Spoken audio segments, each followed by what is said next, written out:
Hey folks, Rob here. Good morning. The video you're about to watch is pretty special. I just got back from a trip to Southern California where I was given an opportunity to speak at 7 of the largest fly fishing clubs in the state.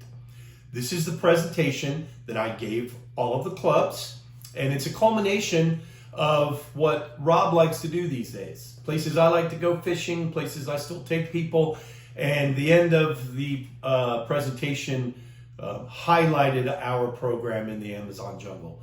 So anyway, I'm very grateful to have had this opportunity, and I hope you folks enjoy our presentation. Have a great day.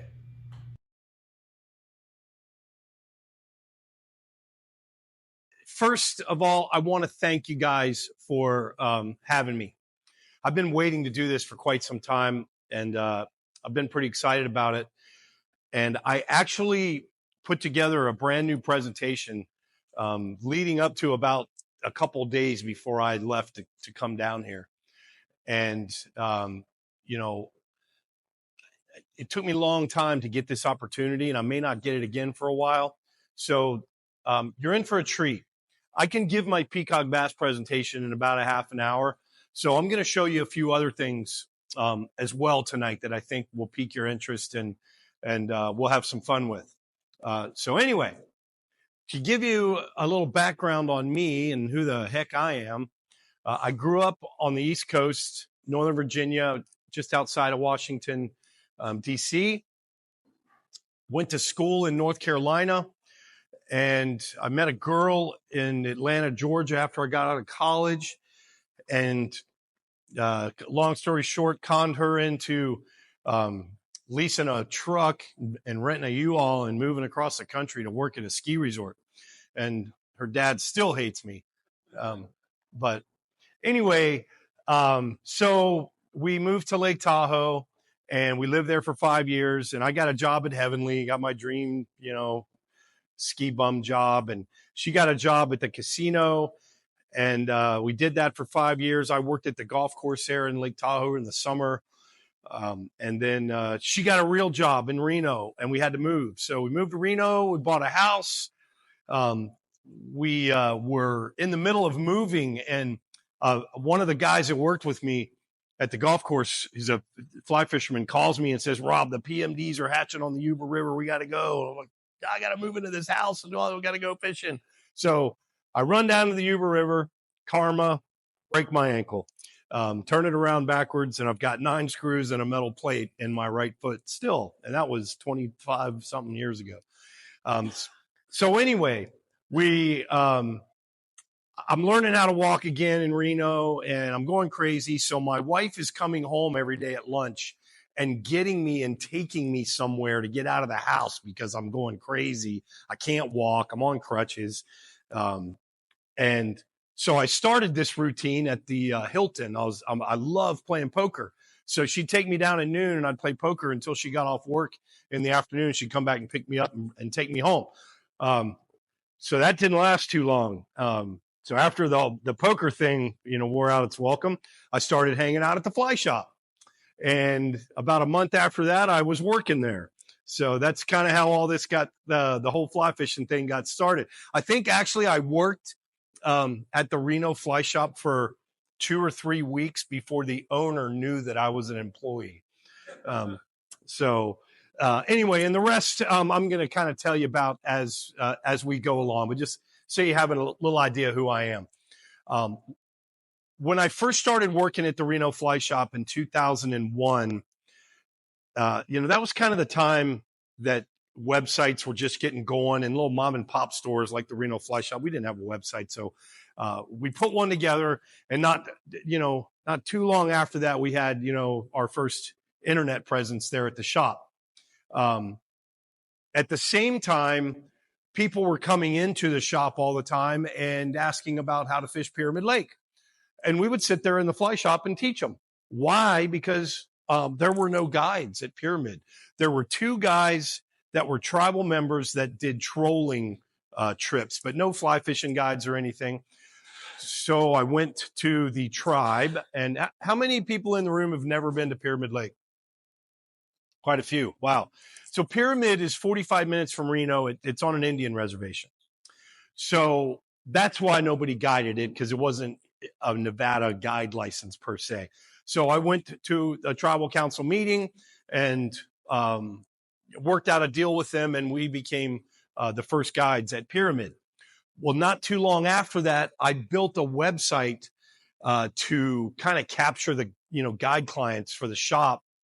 And then the fly shop closed in 2010, 15 years ago.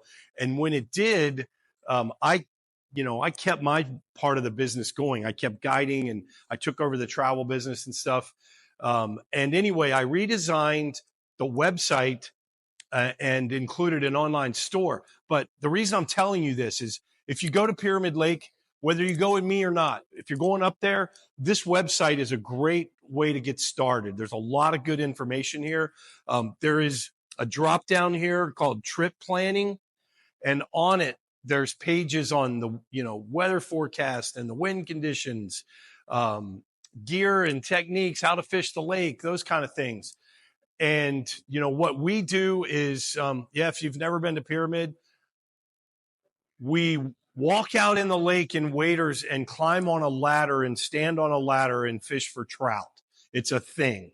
And I'll tell you a little bit about that in a minute. But anyway, so if you're going to the lake, even if you don't go with me, I'm just telling you, just go. The website's pretty cool. So because we stand on ladders, I have a ladder rental program at the lake. I've got a lady that lives out there that we keep them in her yard, and you drive out there and you grab one, you use it, you take it back, drop it off when you're done. It's the honor system, and it works out really well. And they're not ladders; they're fabricated. The ones that we rent and use for our guide service, they fold up. They have wheels. They got seats.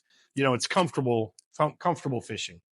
And then after the fly shop closed, I started an online store so that we could still provide, all of the flies that we were selling through the fly shop back then, and still today sell all the famous Pyramid flies there on the shop. So how many of you have fished Pyramid Lake before? How many years have you fished Pyramid Lake? Recently, long time ago? Okay, real quick history lesson on Pyramid. Pyramid today, it's got these giant cutthroat trout in it. It wasn't always like that. So when I first started fishing the lake in the early 2000s, Pyramid was a numbers fishery. And as a guide, it was great because, that was about the time we figured out that these fish would eat midges. And, it became easy for guide clients because, if you can roll cast an indicator rig, you can catch a trout. And, we're catching 30, 40, 50 fish a day. And every once in a while, somebody would catch a big one. Okay, there's a new strain of trout in the lake now that's been in the lake for quite some time, but it's really starting to shape the lake and the way it fishes now. And everybody I talk to and all these club meetings I go to and shows, everybody remembers 15 years ago and having a 30 fish day, and they're all 20 inches and that kind of thing. So anyway, it started to affect my guide business because the lake, the way it fished is changing, the species of fish, the way they stock it. So I had to kind of refigure it out. So I put out a couple videos. They're on my YouTube channel, Bucket List Fly Fishing. If you haven't seen it, you should go check it out. We got a ton of good videos. Anyway, this is just a little piece of one of the videos I did. So most of us think that catching Lahontan cutthroat trout is supposed to look like this.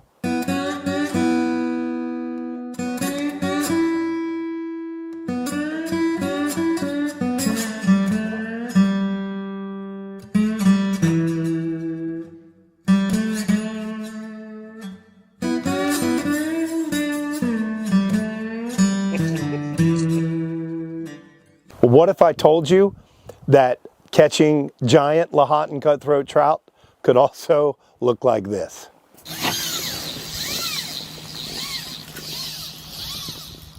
Trout. This is a trout.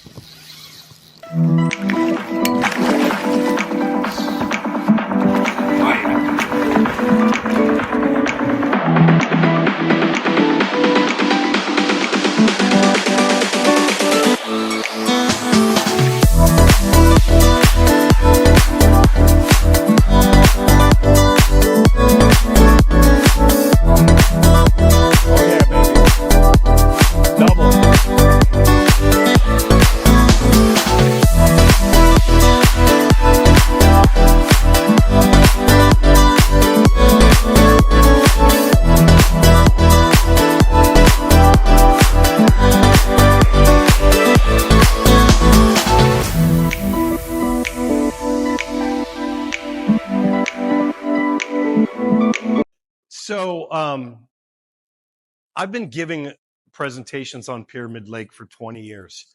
And when I worked at the fly shop, people that didn't understand the whole ladder thing would come in or call us, or at a show would go, well, why don't we do this out of float tubes? And back then the best fishing was January, February, March, and April, basically the winter time. And the water's 42 degrees and there's these winter storms coming over the Sierras. And you don't want to be in a float tube in Pyramid Lake. And for years we talked people out of it. And when I talked about back then in these presentations, changing conditions, Pyramid has no outflow. So the Truckee River feeds it, starts in Lake Tahoe, runs through Truckee, out through Reno, and then into Pyramid Lake. And it doesn't go anywhere once it gets to Pyramid. So the lake level is totally dependent on our snowpack versus the summer evaporation. So the lake's always changing. And that's what I used to tell people. If you go to your favorite spot next year, the lake's dry. We had a bad winter. It's probably only 5 feet deep there. It was 8. That's what we used to talk about. Today, when I talk about changing conditions, I'm talking about the stocking program and how the lake has changed. In most of the presentations I give on Pyramid Lake, in a setting like this, half the people in the room know what I'm talking about, and they have been there, and they're like, light goes off. They're like, oh my God, you're right. So you understand it, this is a stocking graph from the years 2000 into 2017, and pretty much what they were doing 15, 16, 17 is what they're doing today. But if you go back to 23, 24, 25 years ago, in 2003, that year, they put 1.8 million trout back in Pyramid Lake through their stocking program. As the years went on, the bottom of this, there's some writing down here. So I'll give you another little history lesson. In the 1930s and 40s, farming started becoming more popular in the Reno area, and they started putting dams in the Truckee and sucking all the water out of the Truckee, and it wasn't making it to Pyramid Lake. They killed the lake in the 1940s. There were no trout in Pyramid. So the 50s, they started this hatchery program to put fish back in the lake. They found a cutthroat trout in Oregon in a lake called Summit Lake that they thought was the same fish. So they've been putting those fish in Pyramid since the 1950s. This blue graph is that Summit Lake strain of what's called a Lahontan cutthroat trout. Okay. The red graph is a second strain that they found and started putting in the lake in 2006. That is deemed the Pilot Peak strain because of the area they found those. It was in a mountain range called Pilot Peak. Anyway, the second strain of fish grows faster, and they're more voracious, and they've changed the fishing. So now we have one of my guides today his client caught a 21-pound trout on a fly rod at Pyramid Lake today. Back when I first started fishing the lake, that, you'd hear of a 10-pounder every month or so, one guy. Now it happens every day, more times than not. So what has happened to Pyramid Lake is it's a trophy fishery now and not a numbers fishery. We used to catch 50 fish a day. Now we catch 1 or 2 or 3 or 4, but you got a chance at fish of a lifetime legitimately any day you go to the lake now. Okay. So I put 3 really important videos out on my YouTube channel. The first one called Fishing in June, to really educate the people that were fishing with us that had maybe given up on my guide service or Pyramid Lake itself because the fishing got tougher.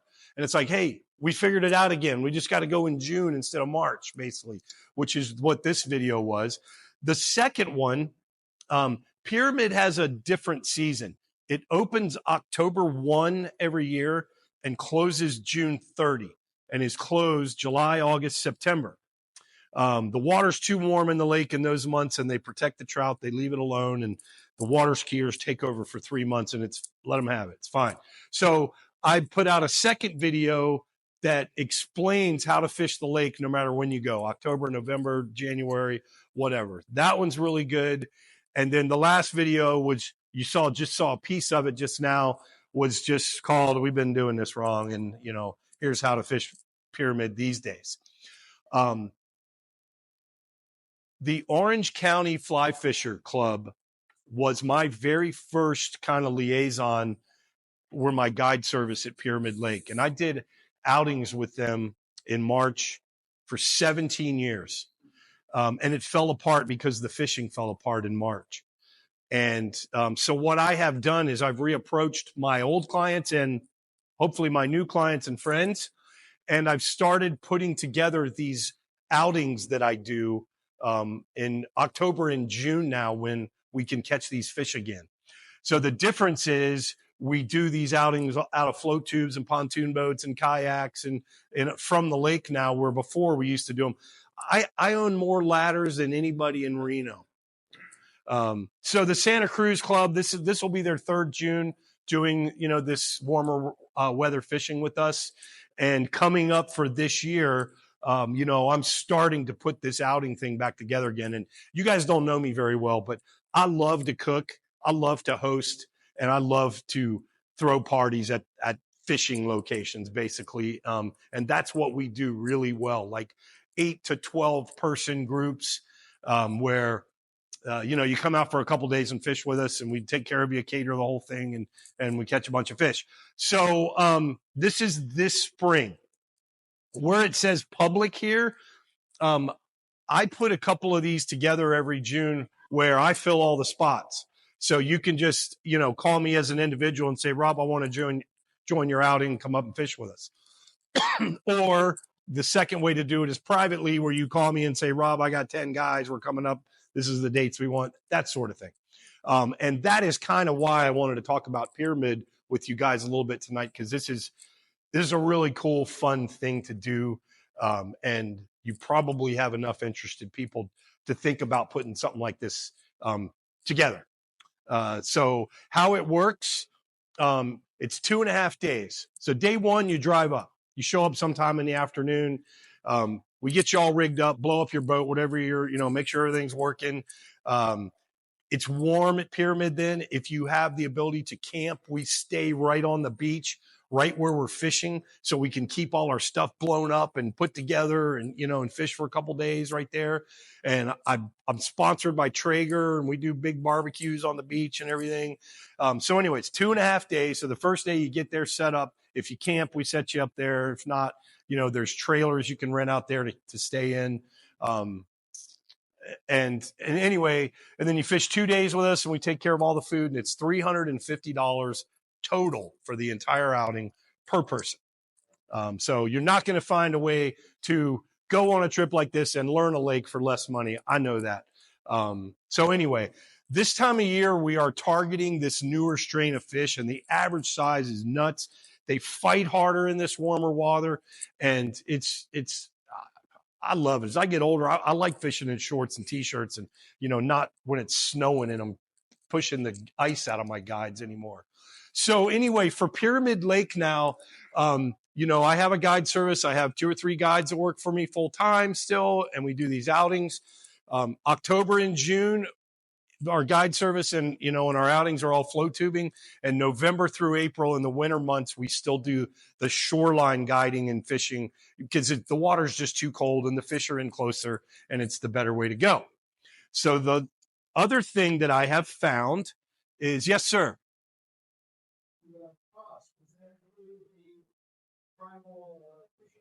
No.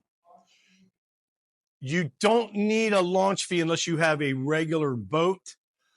Or if you're like, say, pontoon boat or something has a motor, a trolling motor, you have to have the boat permit. But just like a float tube, it's not an extra fee for that. You just pay the fishing fee, which is like $24 a day, I think, to fish. So the one thing I have found about Pyramid Lake is May is impossible. Those fish spawn in the spring, and usually May, they're all weirded out. They're coming off the spawn, and it's tough. And especially back in the old days when, I was doing like 20 of these 2-day outings a spring with, mostly Northern California fly clubs. So one year, me and one of my guides said, you know what, let's take a break and go fishing. So one May, we drive out to Eastern Nevada. We had heard about some places out there in this one reservoir called South Fork. So we drive out to Elko, Nevada to South Fork Reservoir. We catch a bunch of fish and it's game on. It's like, all right, we're doing this every May. I've done it every May since. And it's been like almost 20 years that I've done this trip. Not always to the same place. South Fork actually doesn't fish any good anymore. The water got warm and there's bass in there and it's not a good trout fishery. So one year we were there and it wasn't any good. So we drive about an hour north to another reservoir called Wild Horse. Maybe you've heard of that one. It's in Nevada. And that one was awesome. And we're catching fish there. So it was when like our third year, we decided, you know what, let's invite some people. And then it started turning into let's invite clients. So we turned it into having our little outing thing and doing this out in Eastern Nevada. And then what I found was in May, when we were doing this, the weather can still be a little off, like the winter hadn't given up yet, and it can be kind of shitty. And Wild Horse is this big reservoir, and if it gets really windy and cold, you can't hide, and you can get blown off the lake like for a whole day, like you can't fish. So we found 3 more reservoirs about another hour north of there, 40 minutes, on an Indian reservation on the Idaho-Nevada border on a place called Duck Valley Indian Reservation. And that's where we have been going for about the last 10 years. There's 3 reservoirs like this one on the reservation. Right here, there is a full hookup campground, about 40 spots. And then you can dry camp anywhere you want around the lake. There's road access all the way around. This dirt road hits a paved road right here, and you go down in the Indian reservation.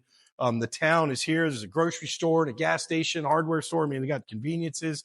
It's really, really nice, and it has huge rainbow trout. So it's right here's Ely, there's Elko, and you go up this road out of Elko, and it's right there. Okay. I did the ways on it just to give you guys an idea. It's about 11 hours from here driving, from right here. So you camp right on the lake if you like to camp. It's awesome. The lakes are small, so it's easy access. It's not a lot of hard, float tubing. It's easy to get to your spots.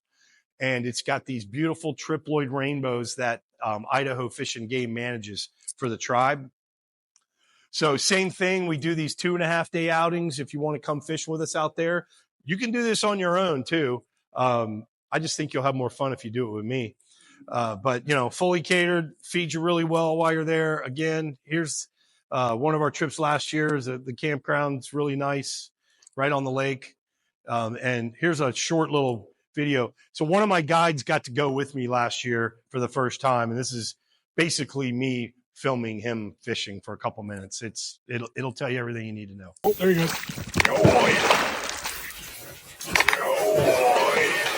All right. Well, we've been here 10 minutes, and Jeremy already got. Let's see if he'll jump for the 7th time. Oh, there he goes.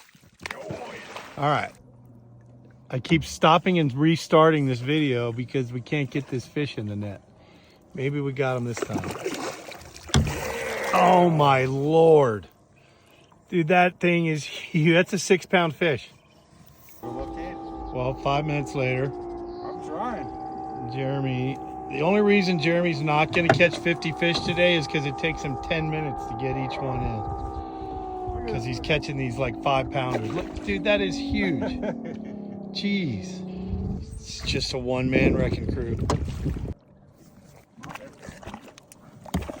Dude, that fish is... I figured that's how it was.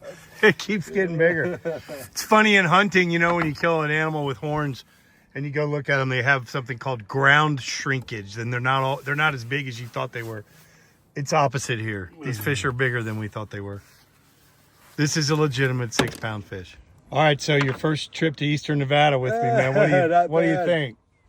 Not bad. Dude, that's a 6-pound rainbow.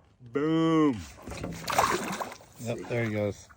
So folks, I've been going to Eastern Nevada now for about 15 years every year. And I didn't realize, but this is Jeremy's first trip. It's his first day on the lake. It's 70 degrees, glass, and he is putting on a clinic. Anyway, we're both just sitting there laughing. Just can't wait. Our clients are showing up in 3 days, and this place is off the hook. Another one. Well, I'm severely getting my ass kicked here the last 30 minutes or so. Jeremy's got another toad. Check out this male. Think we're not having any fun catching these fish? Look at that thing. Sweet. Good job, bud. I'll get tangled up or something. All right, that other video was from literally 5 fucking minutes ago. Few fish here, guys. Dude, so this is like an 8 pound, 9 pound trout. This is the biggest fish I've seen in here. It's first fish of the day. This is amazing. Holy crap. That's probably the biggest rainbow trout I've ever caught. Yeah, that's a big fish, dude. Dude, that's what a great fish, man. Congrats, dude. Look at Thank you. it. This is awesome. All right. So anyway, just wanted to kind of tell you guys about this spot real quickly. I was at the Sespe Club last night. I showed them this lake. I have 6 people going with me on this trip in May from their club already. They called me like before I got back to the hotel last night. But it's the same kind of thing, 2.5 days, come out, set up, fish for 2 days with us. We cater the whole thing, $350. Maybe it's too late to think about. It's kind of close for this year, but another opportunity for you guys to do, an outing for the future for the club, if it interests you. So now we'll talk about why I came down here to talk to you guys. So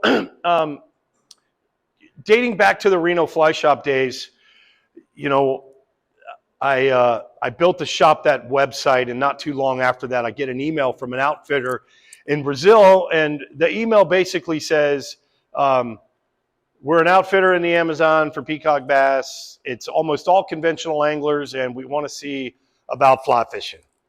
And I grew up in Virginia fishing farm ponds for largemouth bass with man's purple plastic worms, and I knew all about peacock bass. And when I got that email, I was already looking for airline tickets. Married or not, didn't make any difference.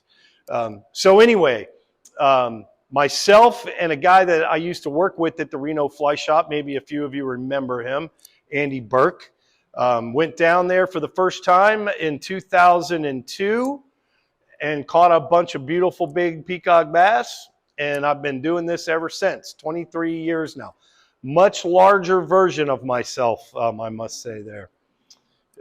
Yeah, get rid of the beer and the bread. It's amazing.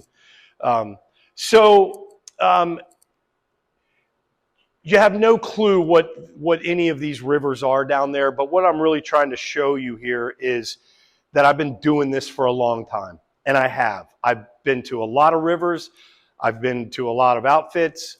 I know a lot of people, and so number one, if you're going down there to go fishing and you're not going with me, I can help you. Call me. I can, help you plan your trip if you'd like. But I hope you go with me, and hopefully after I show you a little bit about what we do, you will. So where I fish in the Amazon jungle is a river called the Surani. It is now considered a preserve area, and we basically went in and got together with a few villages on the river and got rid of all of the illegal activities and everything that was going on and turned it into a private fishery. And I'm going to tell you about it. On our river, we have another tributary that's really special. It's even smaller. It's called Rio Novo, and we were the first people to actually see this river 5 years ago. And has anybody in here been on a trip to the Amazon fishing or ecotourism or anything like that? Okay. The water in the Amazon jungle is not clear. You can find some clear, places or situations, but most of it is off-colored either by muddy bottoms or by leaf decay and tannin water, where it is clear, but it's like it's tea-colored for the most part. Rio Novo has the clearest water in the Amazon, and this is part of the tributary right here. And we get a ton of sight fishing opportunities that most operations in the Amazon don't get. That's about a 12-pound peacock bass right there in a couple feet of water. And that's a fish called a bacuda. They're fun to catch too. Another big, yeah. Brazil. I'm going to show you that here in just a second. It's a great question though.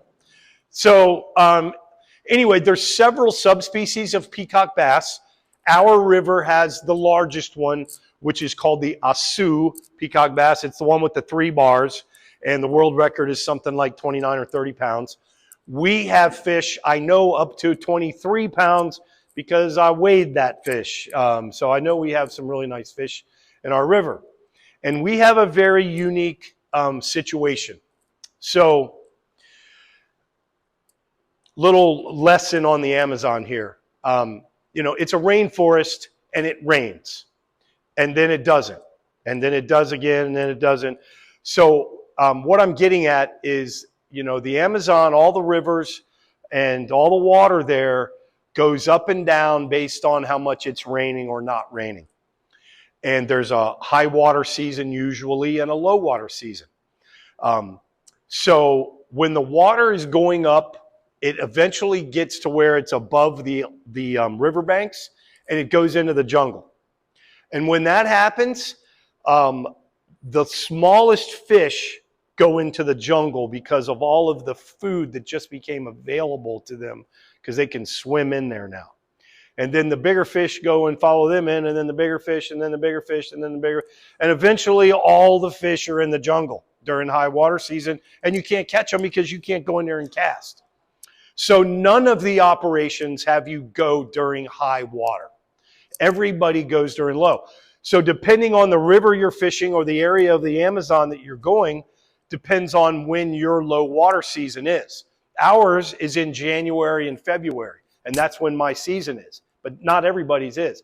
But anyway, the point is, it's not a perfect world, and sometimes during our dry season it rains, and the river goes up and floods, and it sucks. So you have 2 choices when that happens, or 2 options. You go and you don't have to catch very many fish, or you know your outfitter reschedules your trip and you go some other time, is what happens.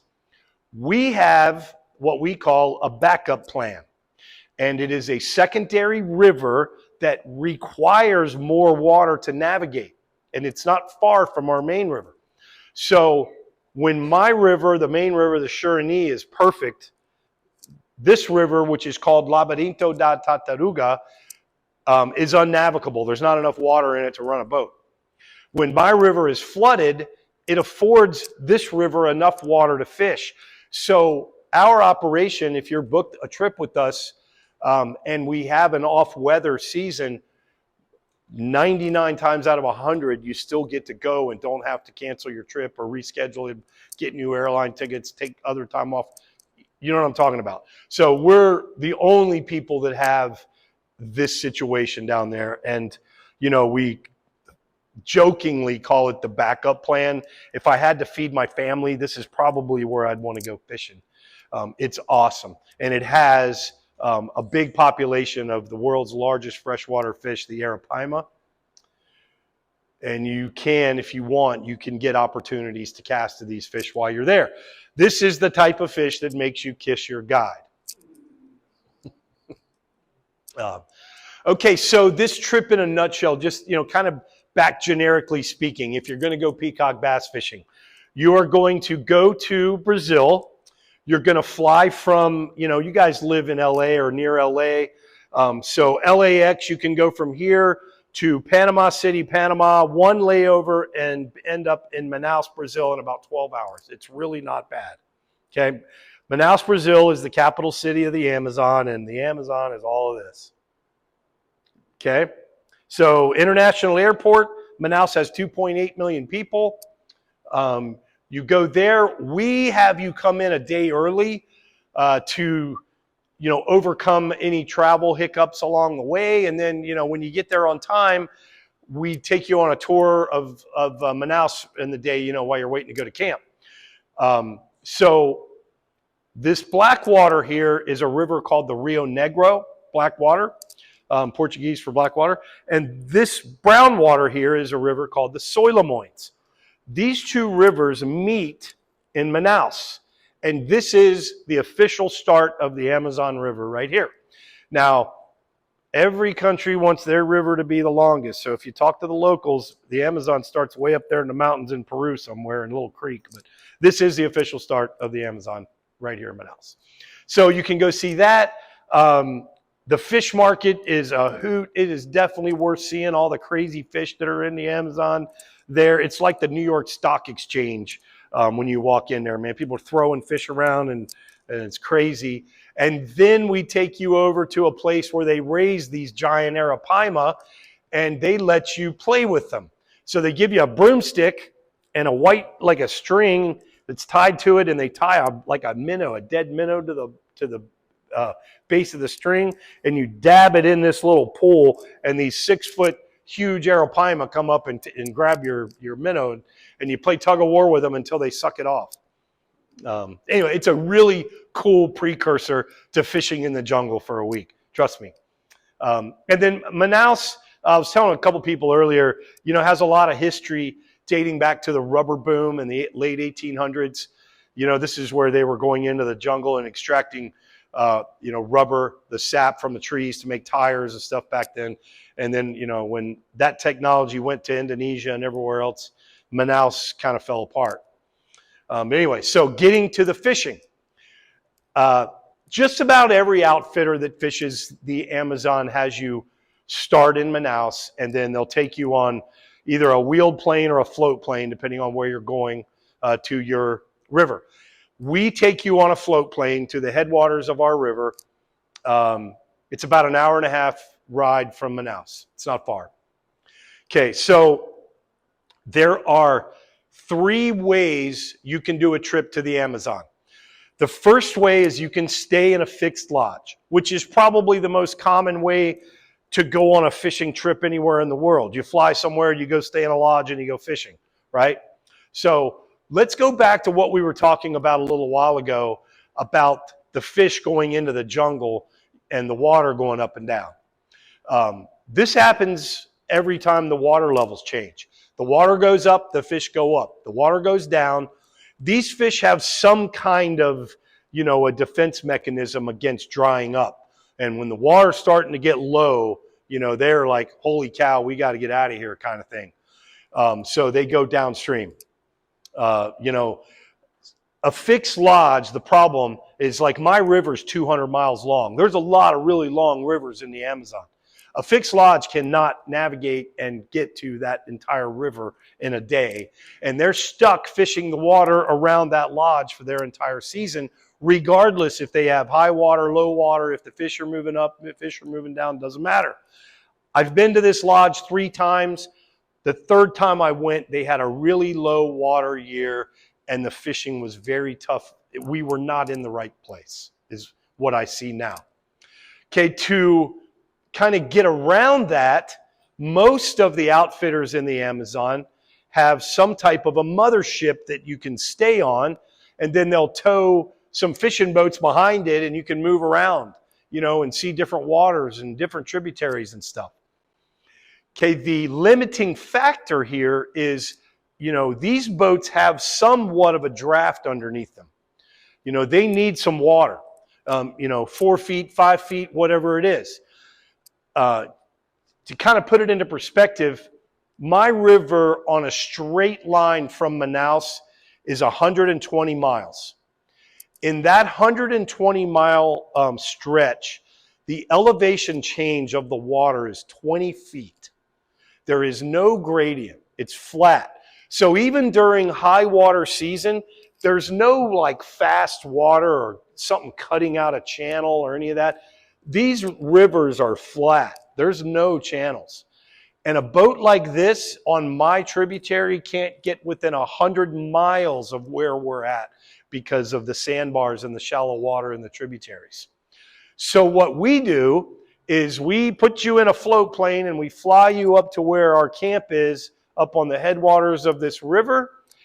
where we take you to a beautiful white sand beach that rivals the Caribbean. And you stay in one of our new cabins that are built on barge planks and float in less than a foot of water. So you are smack dab in the middle of the Amazon jungle with 5-star accommodations. You've got air conditioning, 10-inch mattresses on your beds, running water. Behind this wall is a bathroom with a toilet and a shower. You've got charging power, anything you need, CPAP machines, doesn't matter. While you're out fishing, our boats, I designed these boats, and the most important thing about a boat in the Amazon is that 2 people can fish at the same time. These fish school up a lot, and you'll be just like these guys are, going along the bank, and one of the anglers catches a fish, hooks a fish, up by the bank, and you start getting it in, and then you look, and all of a sudden you see there's like 10 more fish. And it's really important at that moment that the other angler's ready, because a lot of the bigger fish are caught with the second rod in. You'll look, and what happens is you throw your fly out there and you haven't seen anything, you're stripping, and one of these little 2-3 pounders that are fast grab your fly, and the big one's like, what the heck? So now you've got this fish and the big one's following around going, what just happened? And the second guy throws his fly in and catches the 12-pounder. So that's why we have boats with a front casting platform and a back casting platform. And actually right now, both these guys have fish on in this picture. And then we have polling platforms on our boats, so the guides can either use the trolling motor or pole. They can see fish from there. It's great. And then while you're out fishing back at camp, we're doing your laundry, so you don't have to take a lot of clothes. We do it every day. And if we didn't like where our camp was that day, we put it together like a train, and we'll take it and put it on a different place. So while you're out fishing, we're back at camp, moving it somewhere else. You can see in this video how small this river is right here. No way you are getting up this river in anything other than what we are doing. And we're towing the camp right now with a fishing boat.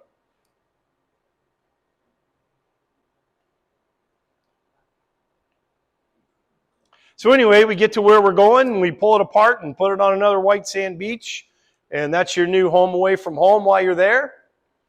You get in from fishing, and you can go sit in the water and serve you some cocktails and some hors d'oeuvres, and hang out and have a drink, tell some lies. And we got a couple ladies in the room tonight, right? So the water in the Amazon is like the fountain of youth. Your hair after this trip will never feel as good as it does after it's in this water for a week. It's amazing. Sorry, all you dudes, you don't have any hair. Anyway, you get like a cut on your arm and it like disappears in a day. It's crazy. But the swimming, I love to swim in the water down there. We have a big dining cabin that also floats like the angler quarters, just a little bigger. But we tend to spend a lot of time out on those beautiful white sand beaches. Why? Because there's no bugs. None. The water in the rivers of the Amazon have a tannin level that raises the pH to a point where mosquitoes cannot reproduce. When they talk about malaria and all this stuff, it's the slums and the cities and the sewers and stuff is where there's problems. Out in the country, it's not.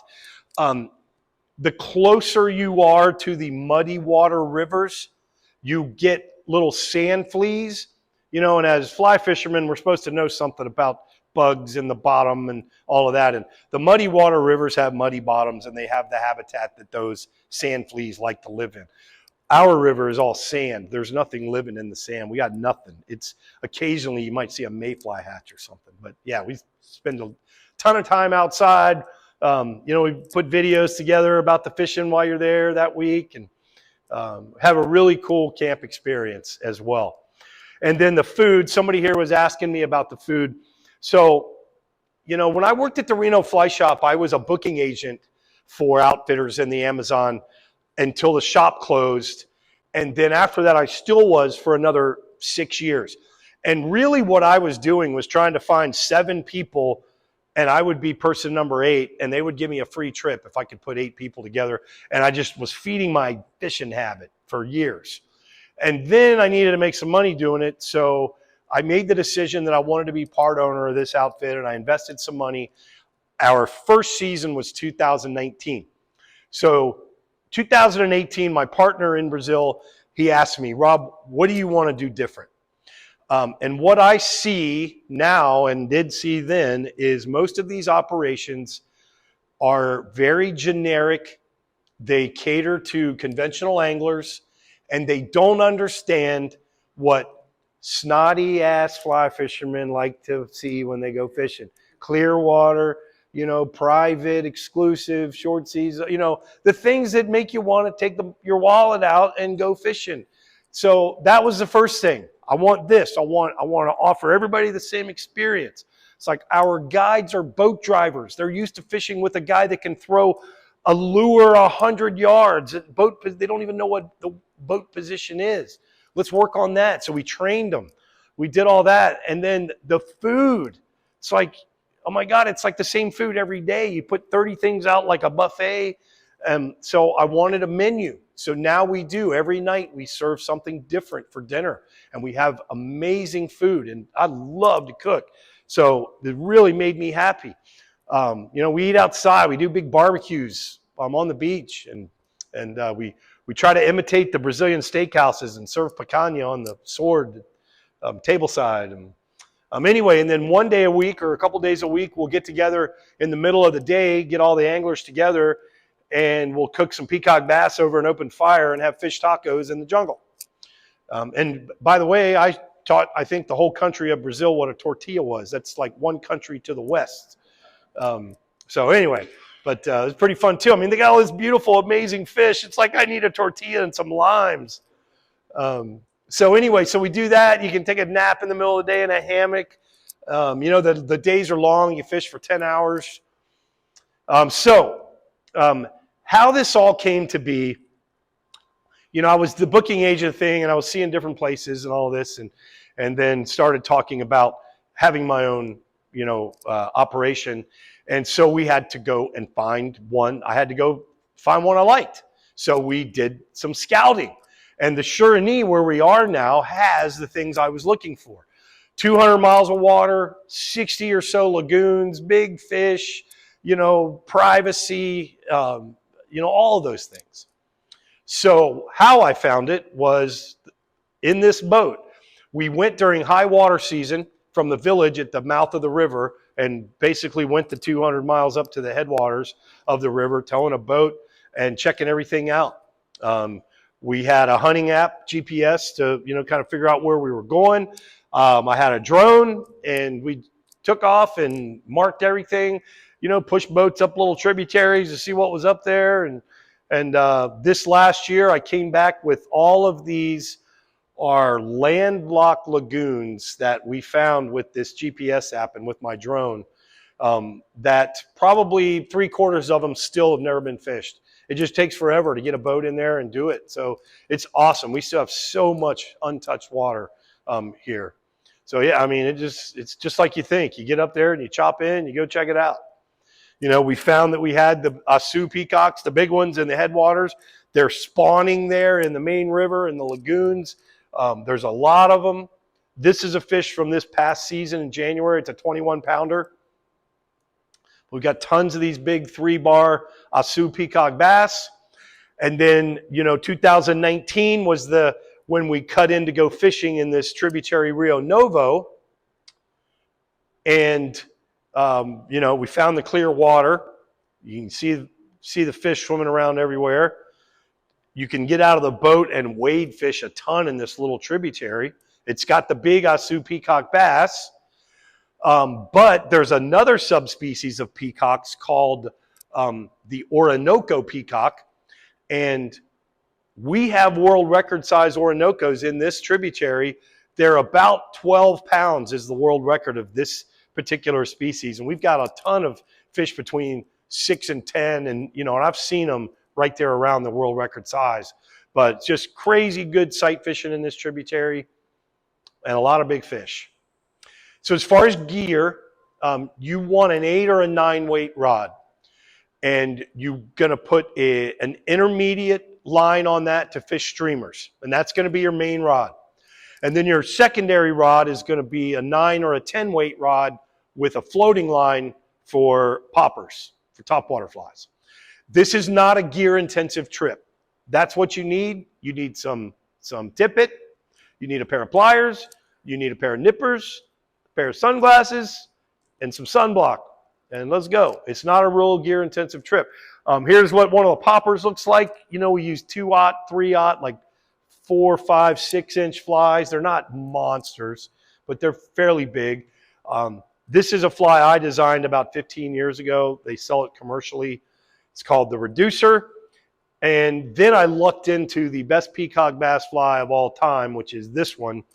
And the reason I say that is not because I figured out some magical color combination or, 13 strands of flash are better than 12 strands of flash or any of that kind of stuff. It's because this fly is the most accurate big fly I've ever cast. And accuracy is the key, because when you're fishing for this type of fish, you are always casting at something. The point, stick, the bank, under a tree, shade a lot, more shade, cast at some shade, that kind of thing. What I've found is that a fly that has like dumbbell eyes or weight in it, if you don't have the correct amount of line out on your false casting and if your timing's not right, they fall out of the air short of your target a lot, very often. And you end up not getting it to where you want to cast to. So this fly, I can throw it in a red solo cup more times than not once I get my groove on, in a couple of days of fishing under my belt. And that's what makes this fly so good. And, 2 or 3 dozen of these flies and 6 or so poppers is all you need and you're good to go.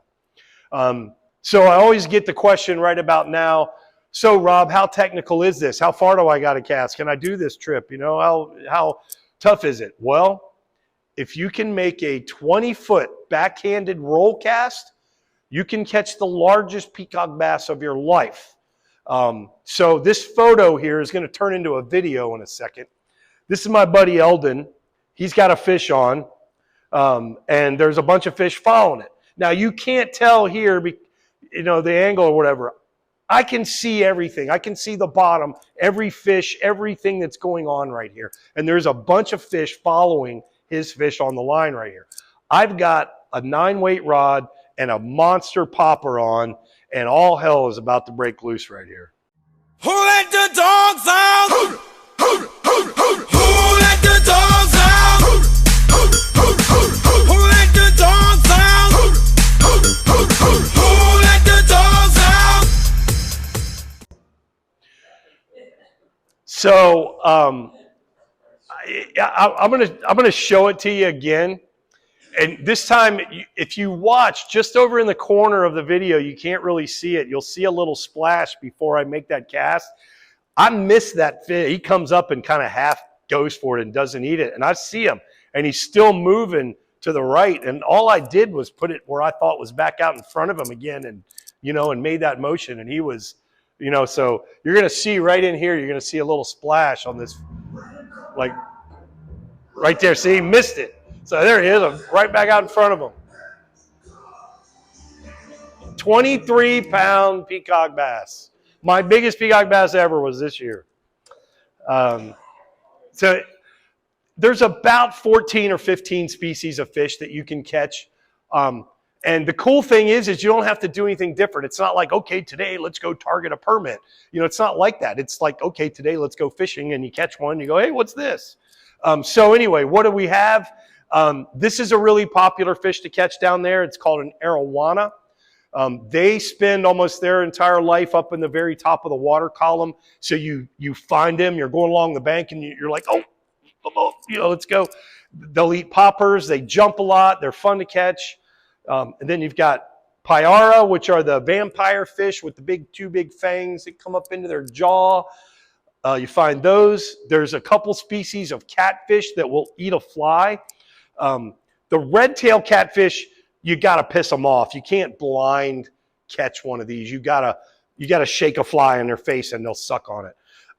But I have caught one on a fly before. Not that fish ate a piece of bait on a 10-aught hook while we were eating lunch under a tree. Full disclosure. But anyway, so there's little fish like Oscars, like the ones in your fish tank, Jacundas, really pretty. This is a surbeam catfish, which these are aggressive. They will eat something moving like a fly, a minnow. You know, they're predatory. You can catch those on a fly. And then Trieta with the wolffish, and then remember the Arapaima, the big ones. Those two. I don't think I have another picture of those. And our toothy friends, the piranhas. I read a documentary. Actually, I didn't read it. I watched a documentary on piranhas, and certain species, if not all of them, their main food source is the fins of other fish. And they'll eat the fins off the fish and let them go because the fins grow back and they replenish their food source. So that's their main diet until, you know, something bad happens, like you cut your arm off and jump in the lake. You know, you don't want to do that. But anyway, so here's what happens to a fisherman. You go down there, and it's your first day, and you fish for about an hour, and you're not doing too well, and you start thinking, oh yeah, that's right. I bought that one fly from Rob, that $12 reducer. He said was the best fly, and I'd catch a big fish on. I'm going to put that on. Get your open loop knot, and you tie on your brand new $12 reducer, and you throw it out there, and you're stripping it in, and you feel this. Wonder what that was. And you bring it in. And that so your piranha ate the fins off of your fly, basically. Anyway, so when you're on this trip, don't forget that you're in the biggest zoo in the world, basically. You know, it's a fun trip to see things, to have a camera and take pictures if you're into that sort of stuff. But there are big animals like giant river otters that are 60 to 80 pounds. There's anteaters, you know, in the jungle. Caimans, there's jaguars, capybaras. This last year, we were cruising across this lagoon, and the guide saw something swimming in the lagoon, so we went over there, and it's a sloth. So he throws it in a boat. We take it back to camp. They start feeding it bananas, and then the thing won't leave. So I think it stayed around camp in the trees for the rest of the season. But yeah, all kinds of crazy stuff like this happens.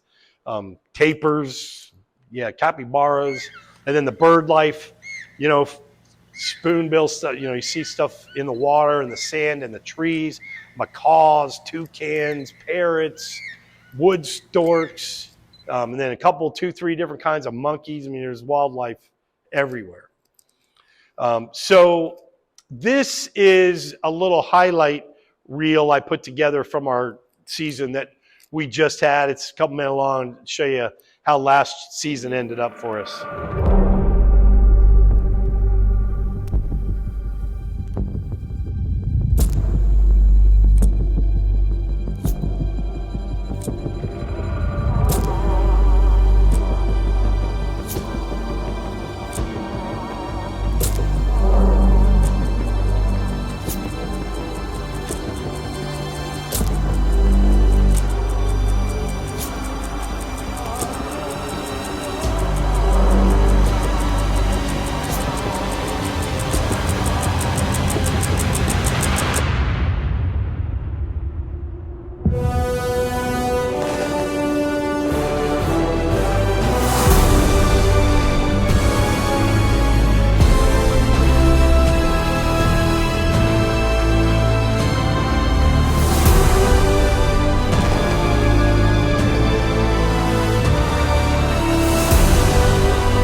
to start a flame in your heart. You know, the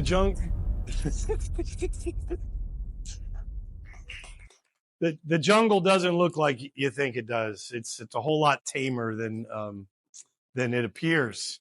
Anyway, so how my program works is we have a very short season that starts the first week of January. We go to the middle of February. We have 8-person groups. Our float planes hold 8 people, so that's our limiting factor. So the groups are 8 people, and it's $6,200 for a spot, double occupancy for 8 people. And I'm taking reservations for next January as we speak. I do have group programs.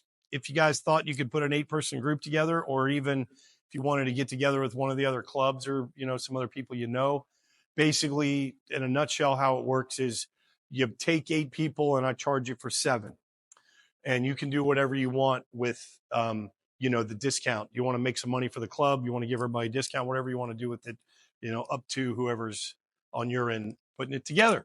And just so you guys don't forget about the other stuff we talked about earlier, the Duck Valley and the pyramid thing, I have, I forgot to hand it out, but I send out a newsletter about every 2 months with a fishing report and just some of the stuff we're doing.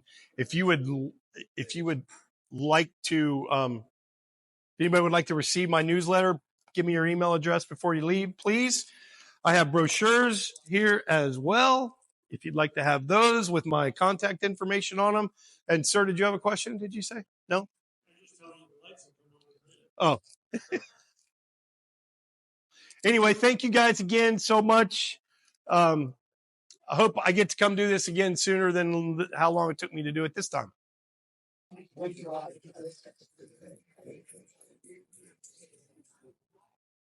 So anyway, folks, thanks for tuning in and watching. We've got some pretty special opportunities out there if you'd like to go fishing with us in the future.